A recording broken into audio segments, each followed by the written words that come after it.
亲爱的朋友们，欢迎来到微光夜读。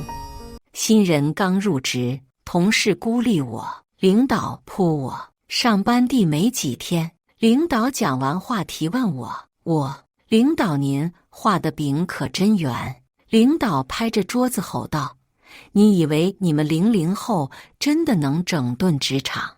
你以为公司是你家开的呀？我笑了，公司还真是我家开的。之后我用行动证明了我们00后真的能整顿职场。接下来开始我们本期故事，记得点击订阅并开启小铃铛。爸，你真要让我去当管培生啊？你刚从象牙塔里出来，不从基层干起积攒经验，将来怎么接我的班？爸，我不想当社畜啊！嘟嘟嘟，我听着电话被挂断的忙音，无语了。这就是我亲爹呀！没错，刚毕业的我稀里糊涂的进了集团里绩效最差的分公司当管培生。管培生在正常公司里，那不是妥妥的未来中层干部吗？但是我要去的这家公司不正常啊！据我所知，这家公司基本上没什么盈利，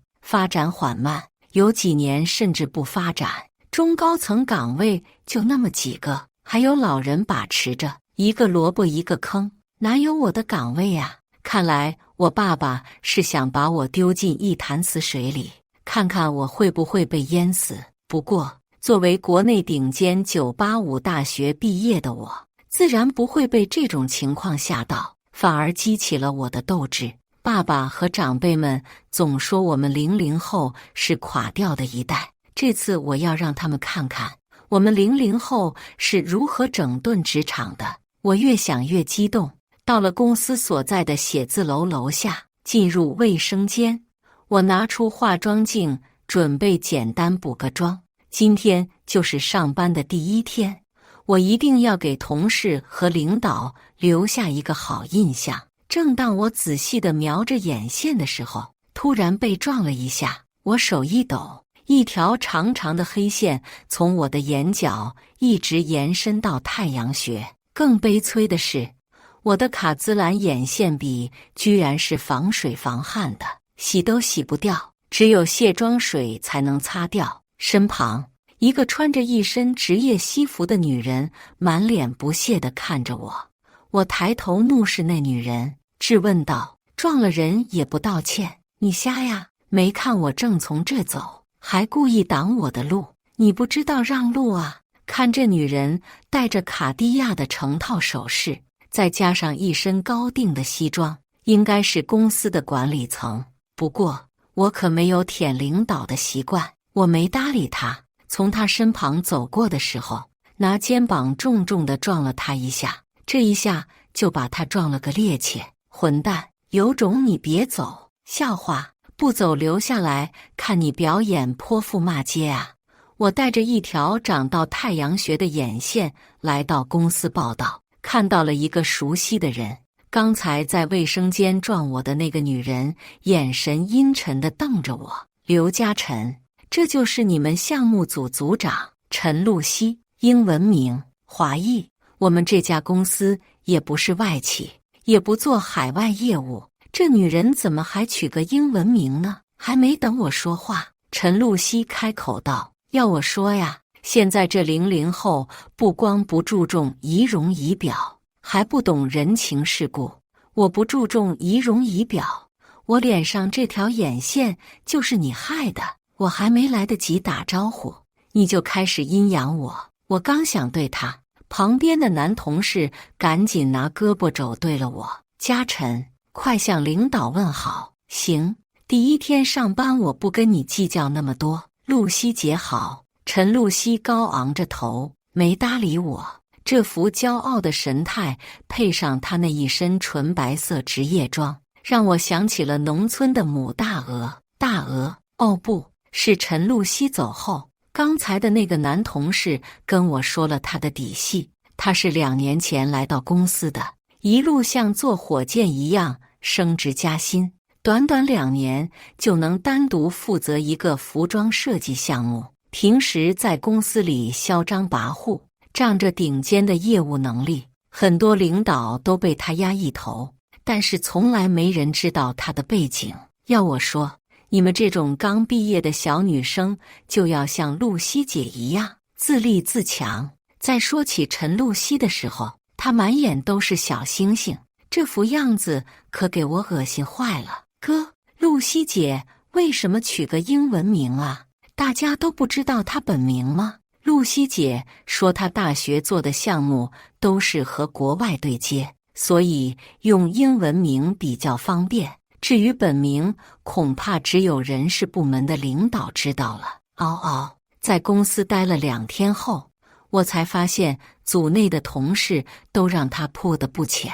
今天早会上，陈露西一脸自豪地说道：“我们公司最近实行的弹性工作制效果良好，虽然不能保证准时下班，但你们要继续加强责任心和抗压能力。”要尽快适应公司较快的工作节奏，经过人才优化与盘点，符合加薪要求的员工有机会加薪20%。弹性工作制不保证准时下班，只谈下班，不谈上班，加班不给加班费，加强责任心和抗压能力，加班没加完不许走，较快的工作节奏。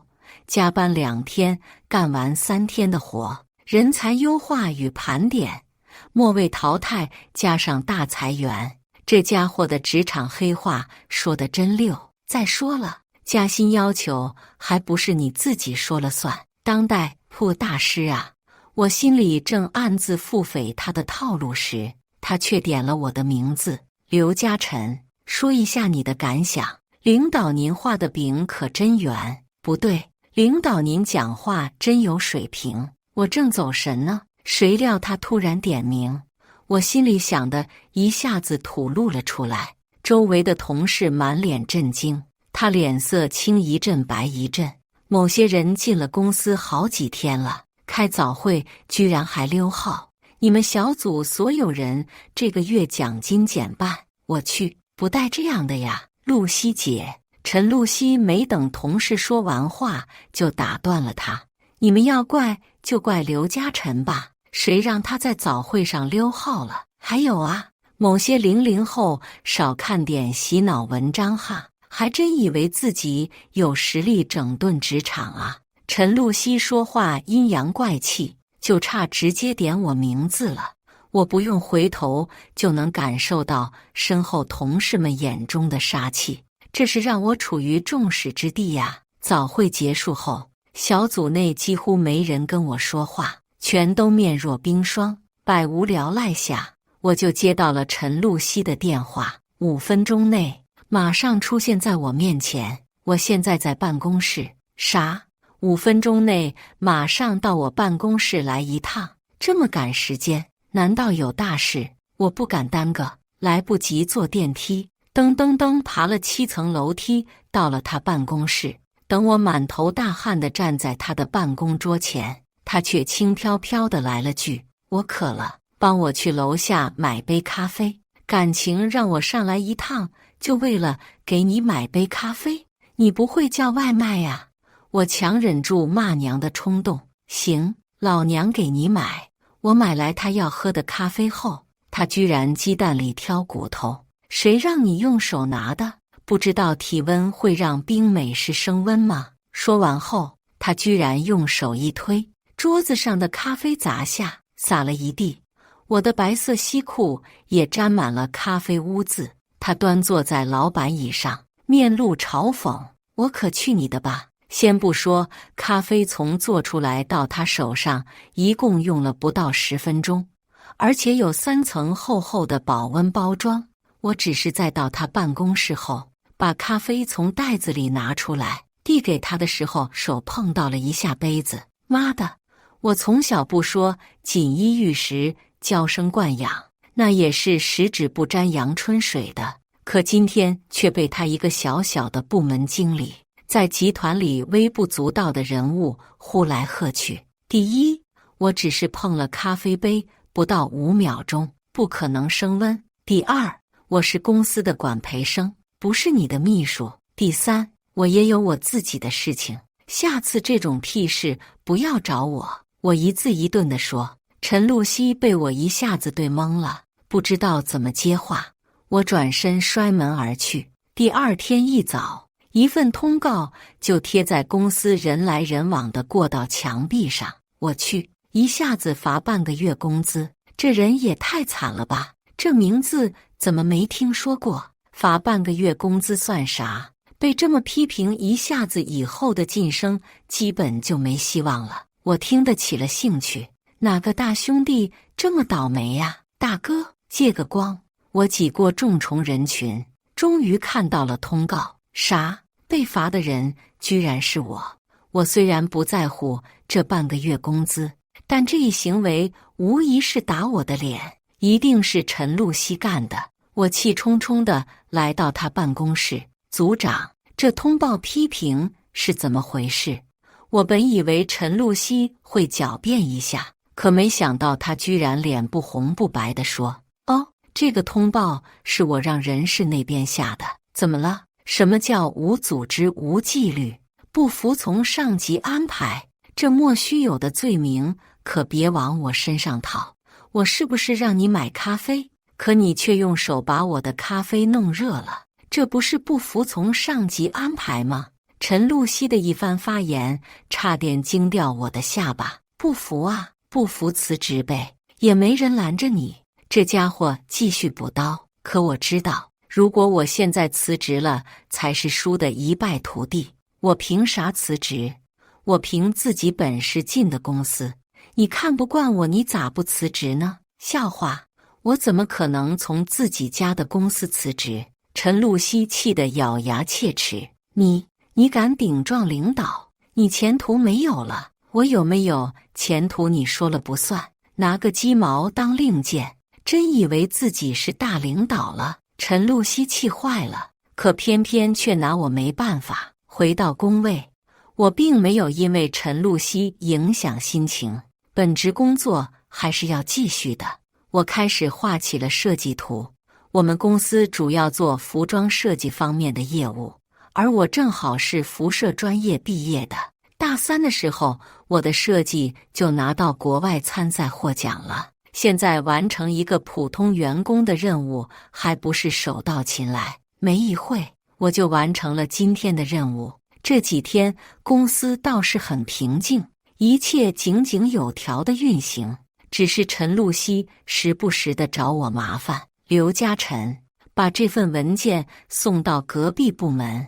刘嘉诚，今晚留下来把 PPT 再打磨打磨。刘嘉诚，我被他搞得一个头两个大。幸好有个男同事一直帮我，他叫宋杰，平时在组里默默无闻。周五晚上，我们好不容易加完班，宋杰试探性的提议，好不容易有个不加班的周末，要不一起吃口饭？好啊，我知道家西餐厅惠灵顿牛排做的一绝，那间西餐厅的老板是我朋友，口味绝对没得说。正好感谢你这段时期的帮助，这顿饭我请了。我豪气万丈地说道。哈哈，那我就恭敬不如从命了。到了餐厅，我们点好了菜。嘉诚，你觉得露西姐咋样？宋杰一边切着牛排一边问道。哎，别提了，我叹了口气，接着说道，咱讲话了，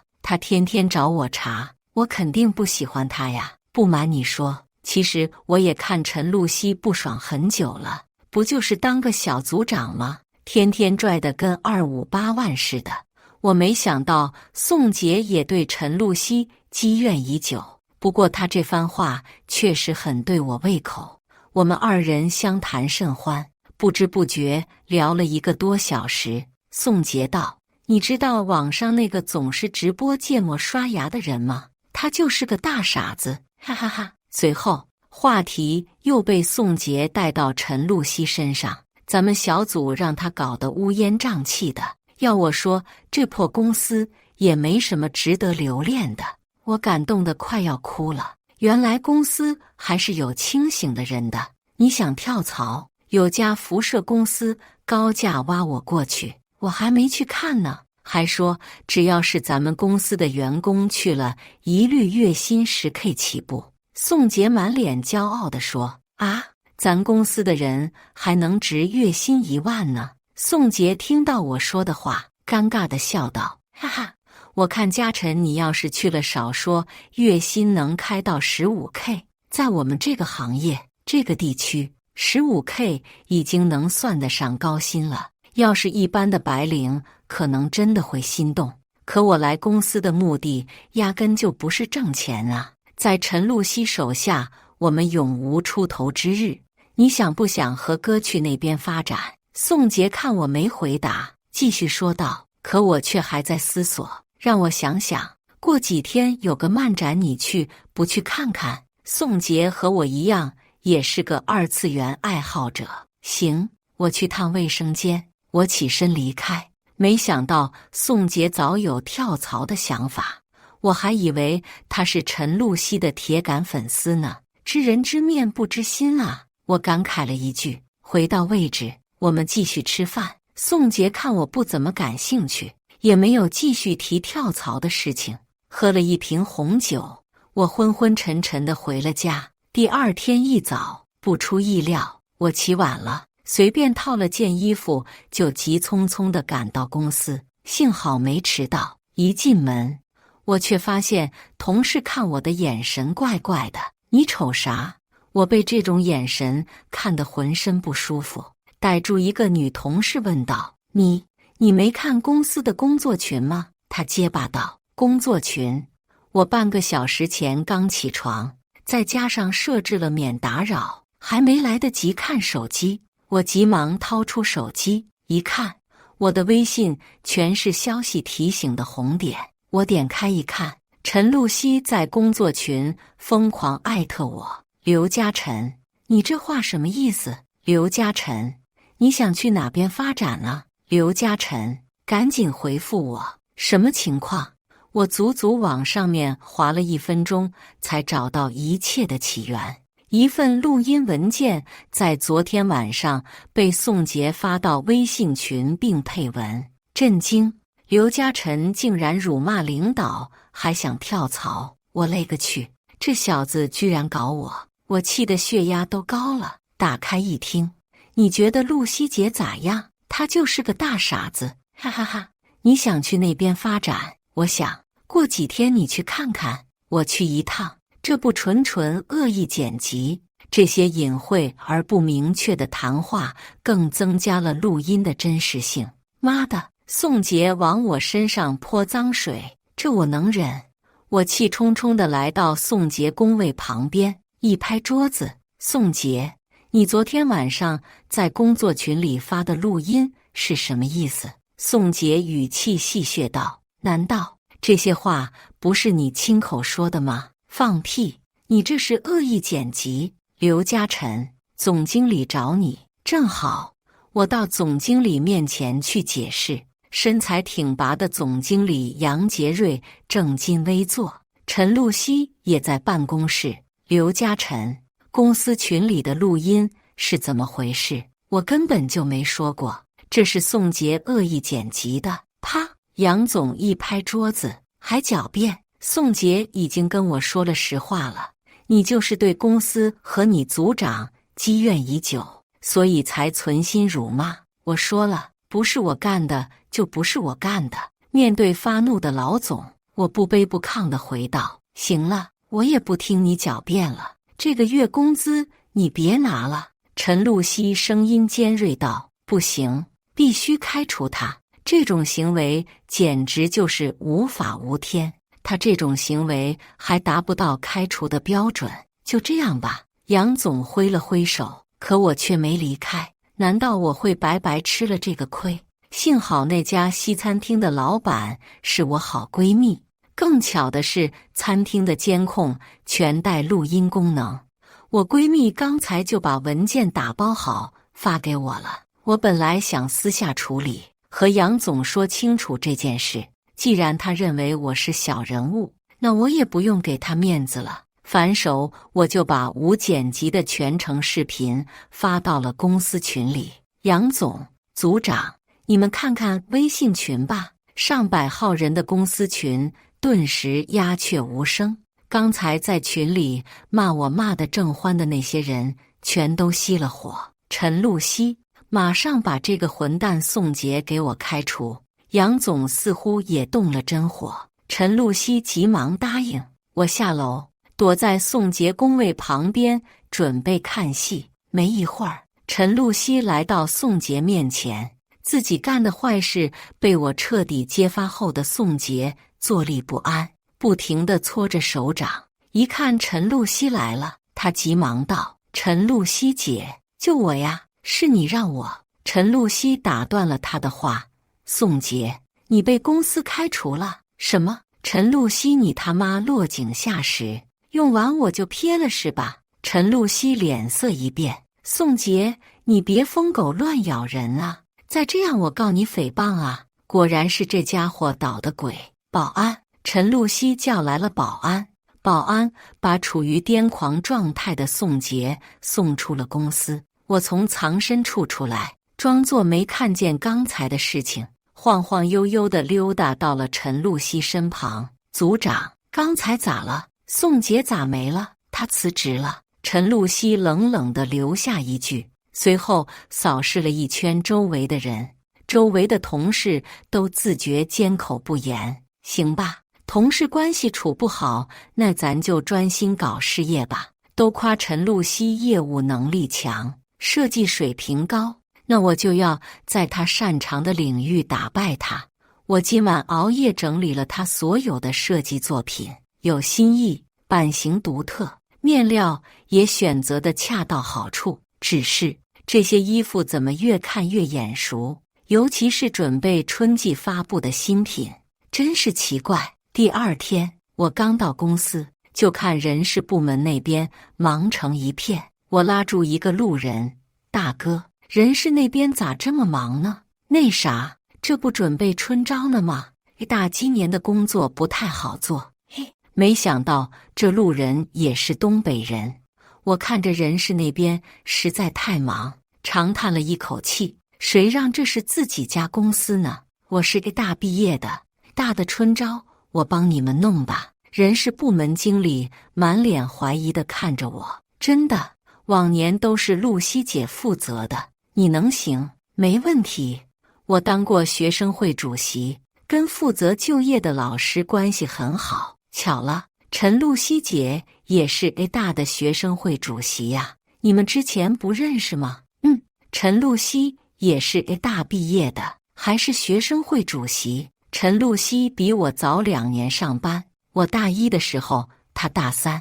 按理说，我们学校的规矩是大3当学生会主席，可那届的主席是个男的。”我的脑海中顿时冒出了一个词语：学历造假。随便应付了几句人事经理，我就回到工位开始思考起来。我一思考就有自言自语的习惯。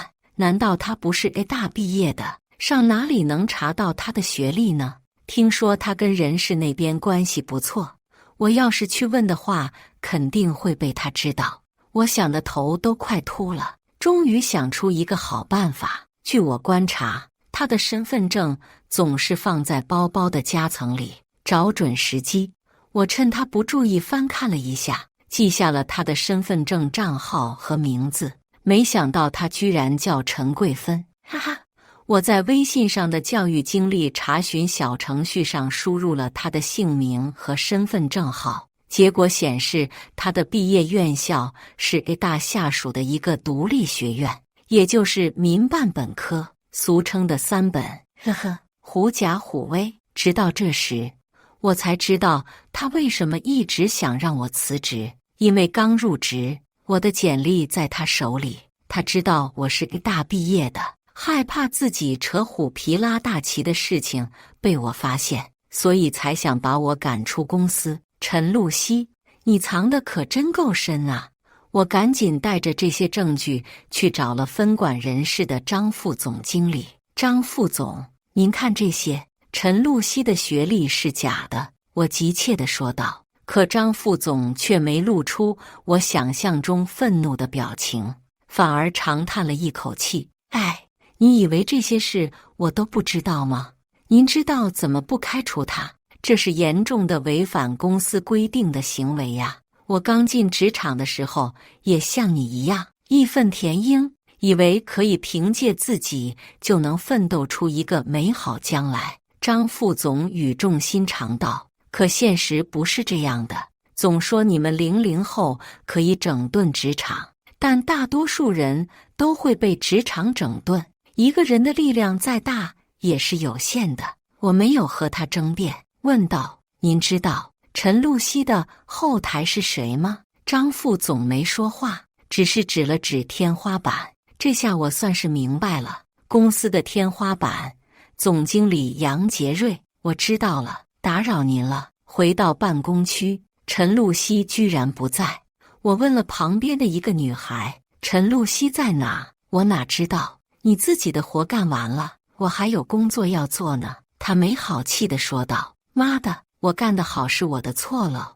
我在公司楼梯间爬楼梯，最近胖了点，需要运动运动了。总经理办公室在18层，我从10层一直向上爬，刚进去楼梯间，我就听见一对男女谈话的声音：杰瑞，你就把这个混蛋刘嘉诚给开除了吧。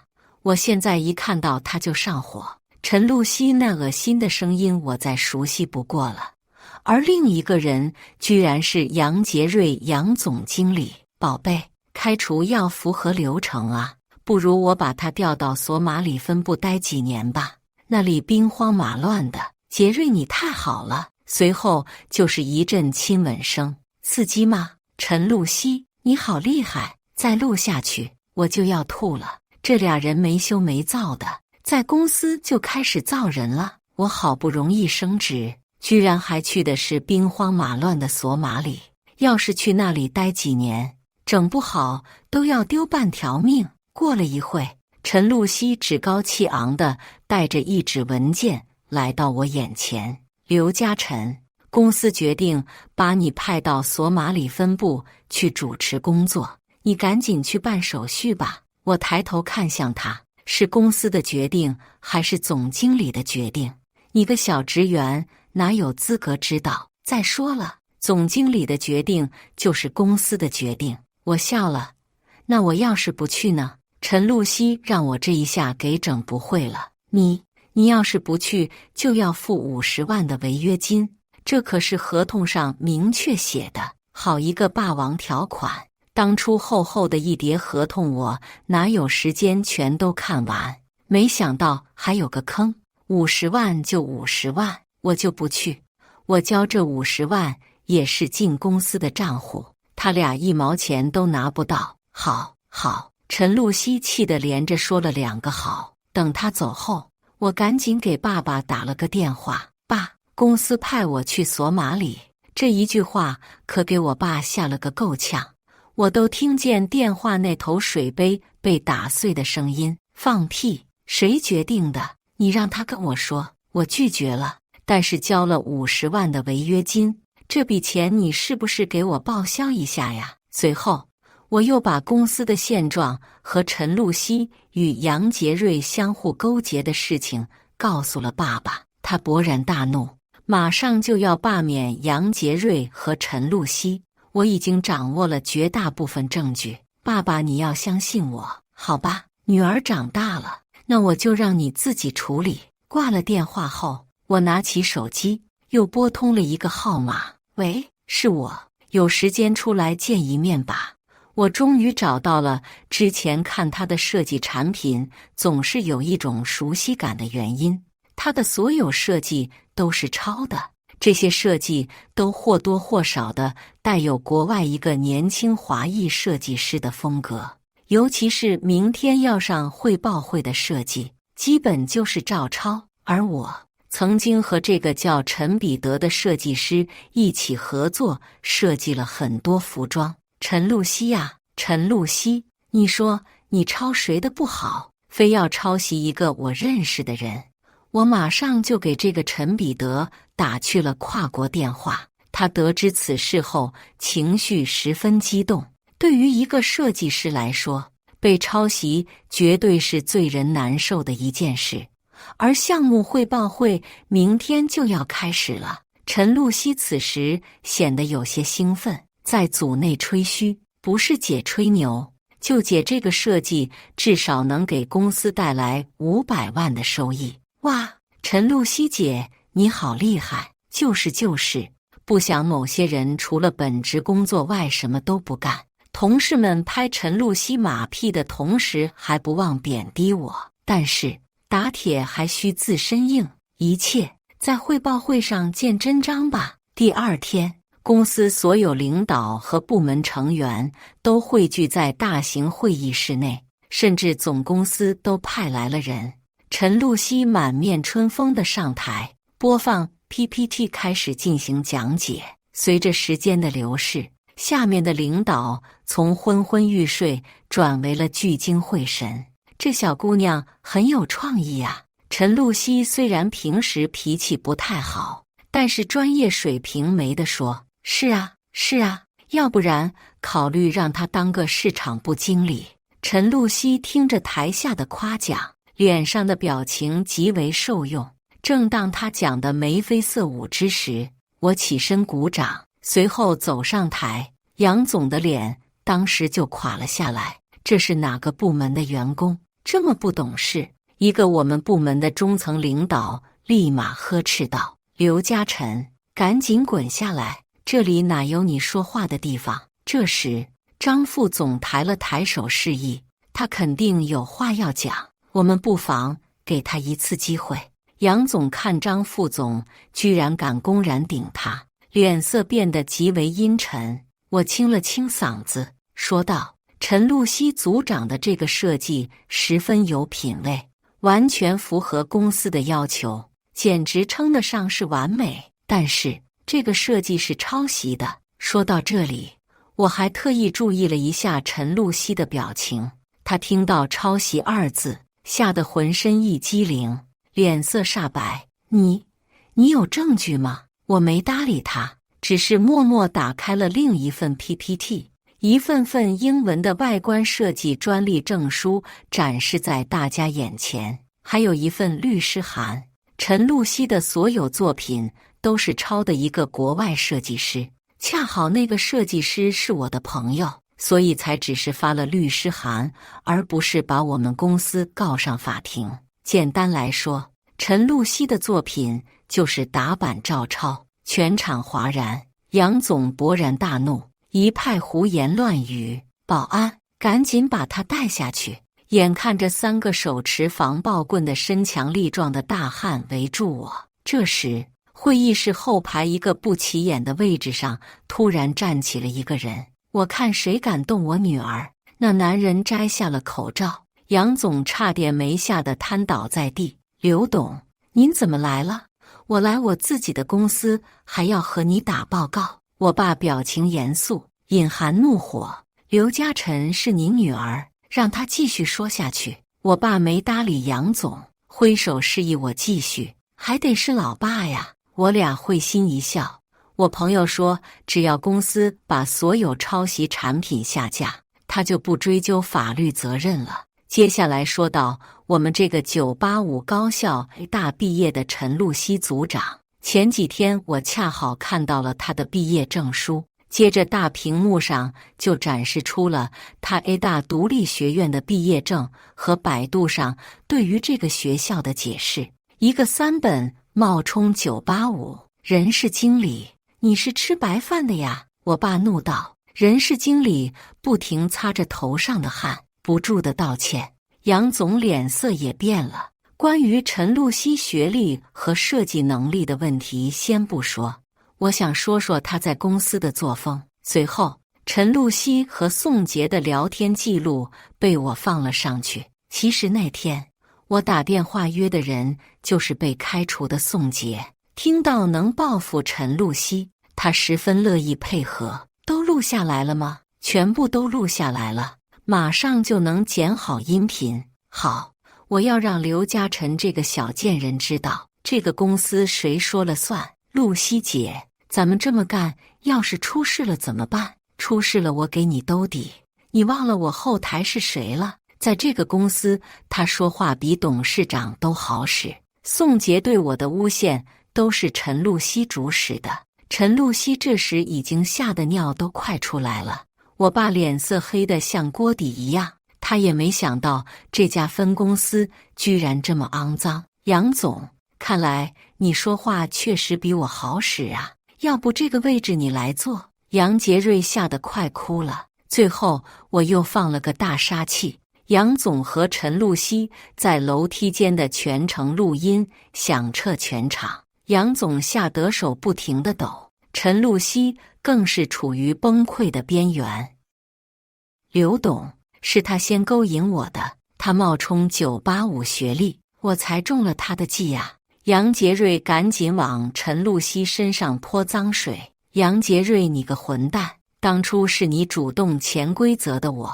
陈露西张牙舞爪地向杨总扑来，杨杰瑞一脚踢翻他。陈露西捂着肚子，孩子，我的孩子！陈露西身下流出鲜血，杨杰瑞也慌了神，现场鸡飞狗跳。终于，救护车的到来结束了这场闹剧。最后，杨杰瑞因故意伤害被判入狱，而陈露西肚子里她的孩子也没保住。她因为抄袭给公司带来了数百万的经济损失，公司法务部门提出诉讼。之后，我爸爸给公司来了场大换血，把那些尸位素餐的人全部拿下。一心钻营溜须拍马的员工也有很多被辞退。我当上了市场部部门经理，而当时力挺我的张副总则当上了总经理。公司建立了完善而人性化的制度，实行扁平化管理。我知道单凭我一个人肯定无法整顿整个职场，但是年轻人的生命力是反对压迫的最好武器。日拱一卒，功不唐捐。感谢大家的观看。本期故事精彩吗？欢迎大家在下方评论区吐槽。如果你喜欢这类故事，记得点击订阅微光夜读，并分享给更多的人，这会对我帮助很大。再次感谢大家的观看。